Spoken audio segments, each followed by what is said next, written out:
तो हेलो मित्रों, अमे आई जाए एक नवा व्लॉग में। आज अमे जाइए खेतर में शेरपा जाइए पानी मारवा। मम्मी नहीं आवा अमे जाइए। अब तो गाइस साइकिल जो ईंडा खतरनाक क्या है। आ बाजू ईंडा है, पेनी ईंडा है। आ बाजू बहुत मोटा मोटा ईंडा है।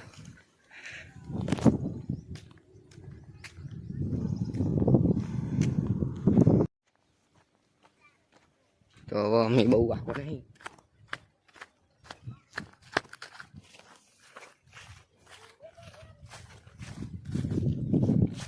बधे कार्बन से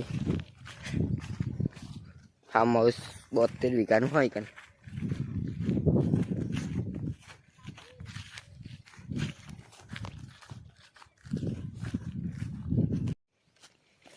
पारी कूदी पर एक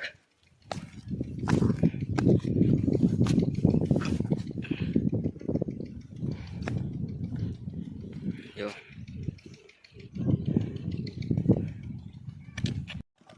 तो गाइस अमे जाइए वो पावड़ो लेवा कंटाड़ेलो हो।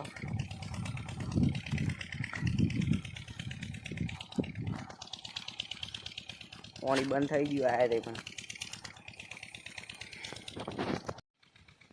तो गाइस अब परवा मंडी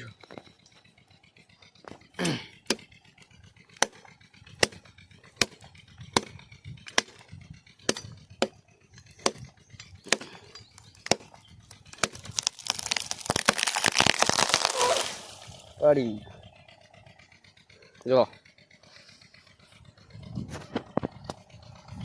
अच्छा बते पान नाख्यो। હવે પેલી માં અમ્મી રે ઈકન નાખવાનું મારે ચેડા તો નાખ્યો।